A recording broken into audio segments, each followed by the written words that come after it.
ಎಲ್ಲರಿಗೂ ಅಡುಗೆ ಸಾಧನೆಗೆ ಸ್ವಾಗತ. ಇವತ್ತು ನಾನು 5 ನಿಮಿಷದಲ್ಲಿ ನಿಂಬೆಹಣ್ಣನ್ನು ಉಪಯೋಗಿಸಿ ತುಂಬ ಟೇಸ್ಟಿಯಾದಂಥ ರಸಮ್ ಮಾಡೋದು ಹೇಗೆ ಅಂತ ತೋರಿಸ್ತಾ ಇದ್ದೀನಿ. ಈ ರಸಮ್ನ ಅನ್ನಕ್ಕೆ ಹಾಕೊಂಡು ಕಳಿಸ್ಕೊಂಡು ತಿನ್ನೋಕ್ಕೆ ತುಂಬಾ ರುಚಿಯಾಗುತ್ತೆ. ಕಾಫ್ ಕೋಲ್ಡ್ ಇದ್ದಾಗಂತೂ ತುಂಬಾ ಹೆಲ್ಪ್ ಆಗುತ್ತೆ. ಈ ರೆಸಿಪಿ ಶುರು ಮಾಡೋಕ್ಕಿಂತ ಮುಂಚೆ ನೀವು ಅಡುಗೆ ಸಾಧನೆಗೆ ಸಬ್ಸ್ಕ್ರೈಬ್ ಆಗಿಲ್ಲ ಅಂದರೆ ದಯವಿಟ್ಟು ಈಗಲೇ ಸಬ್ಸ್ಕ್ರೈಬ್ ಆಗಿ, ಹಾಗೆ ಪಕ್ಕದಲ್ಲಿರುವ ಬೆಲ್ ಬಟನ್ ಕೂಡ ಟಚ್ ಮಾಡಿ. ಈ ನಿಂಬೆಹಣ್ಣಿನ ರಸಮ್ ಮಾಡೋದಕ್ಕೆ ಮೊದಲು ನಾನಿಲ್ಲಿ ಅರ್ಧ ಲೀಟ್ರಷ್ಟು ನೀರನ್ನ ತೊಗೊಂಡಿದ್ದೀನಿ.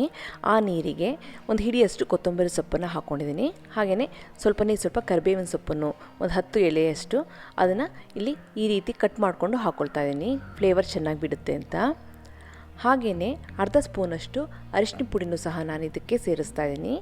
ಜೊತೆಗೆ ರುಚಿಗೆ ತಕ್ಕಷ್ಟು ಕಲ್ಲುಪ್ಪನ್ನು ಸೇರಿಸ್ತಾ ಇದ್ದೀನಿ. ನೋಡಿ, ಈಗ ನೋಡಿ, ಒಂದು ಗೆಡ್ಡೆಯಷ್ಟು ಬೆಳ್ಳುಳ್ಳಿನ ನಾನು ಬಿಡಿಸಿಟ್ಕೊಂಡಿದ್ದೀನಿ. ಹಾಗೆಯೇ 1 ಸ್ಪೂನಷ್ಟು ಜೀರಿಗೆ, 1 ಸ್ಪೂನಷ್ಟು ಮೆಣಸು, ಕಾಳು ಮೆಣಸನ್ನು ಎಲ್ಲನೂ ಮಿಕ್ಸಿ ಜಾರ್ಗೆ ಹಾಕ್ಕೊಂಡು ಇದನ್ನು ಪುಡಿ ಮಾಡ್ಕೋಬೇಕಾಗುತ್ತೆ. ನೀರು ಹಾಕೋ ಅವಶ್ಯಕತೆ ಇಲ್ಲ, ನೀರು ಹಾಕ್ತೇನೆ ಹಾಗೆ ಇದನ್ನು ತರ್ತರಿಯಾಗಿ ಪುಡಿ ಮಾಡ್ಕೊಳ್ಳೋಣ. ನೋಡಿ, ಈ ರೀತಿ ಇದನ್ನು ಸಹ ನಾವು ಅದೇ ನೀರಿಗೆ ಸೇರಿಸೋಣ. ತುಂಬಾ ರುಚಿಯಾಗಿರುತ್ತೆ. ಕಾಫು ಕೋಲ್ಡ್ ಇದ್ದಾಗಂತೂ ಈ ರಸಮ್ಮು A1 ಆಗಿರುತ್ತೆ. ಈಗ ಎಲ್ಲನೂ ಹಾಕಾದ್ಮೇಲೆ ಕೈಯನ್ನು ಉಪಯೋಗಿಸಿ ಎಲ್ಲನೂ ಚೆನ್ನಾಗಿ ಕಲಸೋಣ. ಚೆನ್ನಾಗಿ ಅದು ಫ್ಲೇವರ್ ಎಲ್ಲ ಚೆನ್ನಾಗಿ ಬಿಟ್ಕೋಬೇಕು. ಸೊಪ್ಪಿನ ಫ್ಲೇವರು, ಕೊತ್ತಂಬರಿ ಸೊಪ್ಪು, ಕರಿಬೇವಿನ ಸೊಪ್ಪು, ನಾವು ಹಾಕಿರೋಂತಹ ಕಾಳು ಮೆಣಸು, ಜೀರಿಗೆ ಎಲ್ಲನೂ ಚೆನ್ನಾಗಿ ಕಲಸೋಣ. ಆಗ ಫ್ಲೇವರ್ ಎಲ್ಲ ಚೆನ್ನಾಗಿ ನೀರಿನಲ್ಲಿ ಇಳ್ಕೊಳ್ಳುತ್ತೆ. ಈಗ ಇದು ರೆಡಿಯಾಗಿದೆ. ಈಗ ನಾವು ಇದಕ್ಕೊಂದು ಒಗ್ಗರಣೆನ ರೆಡಿ ಮಾಡ್ಕೋಬೇಕಾಗುತ್ತೆ. ಒಗ್ಗರಣೆಗೆ ನಾನಿಲ್ಲಿ 1 ಸ್ಪೂನಷ್ಟು ತುಪ್ಪ ಸೇರಿಸ್ತಾ ಇದ್ದೀನಿ. ತುಪ್ಪ ಹಾಕಿದರೆ ರಸಮ್ಮಿನ ಫ್ಲೇವರ್ ಚೆನ್ನಾಗಿರುತ್ತೆ. ತುಪ್ಪ ಬಿಸಿ ಆದಮೇಲೆ ಸ್ವಲ್ಪ ಸಾಸಿವೆನೂ ಸಹ ಸೇರಿಸ್ತಾ ಇದ್ದೀನಿ. ಸಾಸಿವೆ ಚೆನ್ನಾಗಿ ಚಟಪಟ ಅನ್ನಲಿ. ಅದಾದಮೇಲೆ ಇಲ್ಲಿ ಸ್ವಲ್ಪ ಉದ್ದಿನ ಬೇಳೆನ ಸೇರಿಸ್ತಾ ಇದ್ದೀನಿ.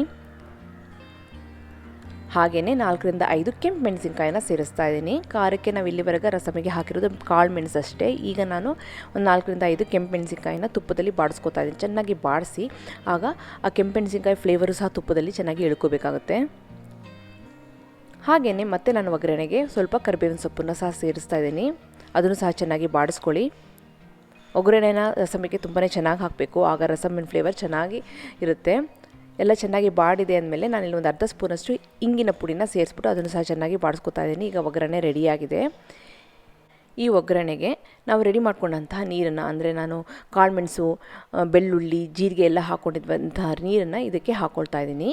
ಈಗ ಮೀಡಿಯಮ್ ಫ್ಲೇಮಲ್ಲಿ ಇದು ಕುದಿಯೋಕ್ಕೆ ಇಡೋಣ. ಅಷ್ಟೊತ್ತಿಗೆ ನಾವೀಗ ನಿಂಬೆಹಣ್ಣನ್ನು ರೆಡಿ ಮಾಡ್ಕೋಬೇಕಾಗುತ್ತೆ. ನಿಂಬೆಹಣ್ಣಿನ ರಸಮ್ ಅಲ್ವಾ, ಇಷ್ಟು ನೀರಿಗೆ ನಾನಿಲ್ಲಿ 1 ನಿಂಬೆಹಣ್ಣಿನ ರಸನ ತೊಗೊಳ್ತಾ ಇದ್ದೀನಿ. ಅರ್ಧ ಲೀಟ್ರ್ ನೀರಿಗೆ 1 ನಿಂಬೆಹಣ್ಣಿನ ರಸ ಕರೆಕ್ಟ್ ಆಗುತ್ತೆ. ನೀವು ಎಷ್ಟು ರಸಮ್ ಮಾಡ್ತೀರೋ ಅಷ್ಟಕ್ಕೆ ಹುಳಿಗೆ ತಕ್ಕಂತೆ ನೀವು ನಿಂಬೆಹಣ್ಣನ್ನು ರಸನ ರೆಡಿ ಮಾಡಿಟ್ಕೊಳ್ಳಿ. 1 ನಿಂಬೆಹಣ್ಣಿನ ರಸ ಇಷ್ಟು ನೀರಿಗೆ ಕರೆಕ್ಟಾಗಿರುತ್ತೆ.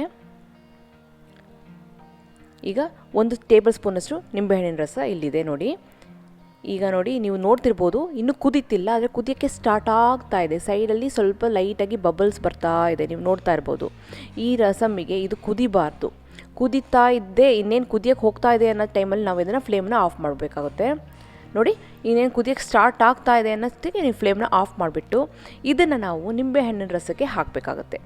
ಈ ರಸಮ್ ಮಾಡೋದು ಹೀಗೇನೆ. ಇದನ್ನು ನಿಂಬೆಹಣ್ಣಿನ ರಸನ ಇದಕ್ಕೆ ಹಾಕಬಾರ್ದು, ಕುದೀತಿರೋಂಥ ನೀರಿಗೆ ಹಾಕಬಾರ್ದು.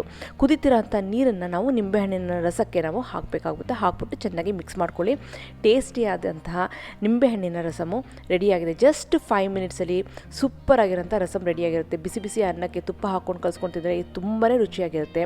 ಕೋಲ್ಡ್ ಕಾಫ್ ಅನ್ನೋ ಟೈಮಲ್ಲಿ ಈ ರಸಮನ್ನು ಸುಮ್ಮನೆ ಒಂದು ಸಿಪ್ ಕುಡಿತಾ ಇದ್ದರೆ ತುಂಬಾ ಹೆಲ್ಪ್ ಆಗುತ್ತೆ. ಮೆಣಸು, ಜೀರಿಗೆ, ಬೆಳ್ಳುಳ್ಳಿ, ನಿಂಬೆಹಣ್ಣಿನ ಫ್ಲೇವರ್ ಎಲ್ಲ ಇರೋದ್ರಿಂದ ತುಂಬಾ ರುಚಿಯಾಗಿರುತ್ತೆ. ನಿಮಗೆ ಈ ರೆಸಿಪಿ ಇಷ್ಟ ಆಗಿದೆ ಅಂತ ಅಂದ್ಕೊಂಡಿದ್ದೀನಿ. ಟೈಮ್ ಇದ್ದಾಗ ದಯವಿಟ್ಟು ಟ್ರೈ ಮಾಡಿ. ಹಾಗೆ ನೀವು ಇನ್ನೂ ಅಡುಗೆ ಸಾಧನೆಗೆ ಸಬ್ಸ್ಕ್ರೈಬ್ ಆಗಿಲ್ಲ ಅಂದರೆ ದಯವಿಟ್ಟು ಈಗಲೇ ಸಬ್ಸ್ಕ್ರೈಬ್ ಆಗಿ, ಪಕ್ಕದ ಬೆಲ್ ಬಟನ್ ಕೂಡ ಟಚ್ ಮಾಡಿ. ನಿಮಗೆ ವಿಡಿಯೋ ಸ್ವಲ್ಪನಾದರೂ ಇಷ್ಟ ಆಯಿತು ಅಂದರೆ ಲೈಕ್ ಮಾಡಿ, ಶೇರ್ ಮಾಡಿ.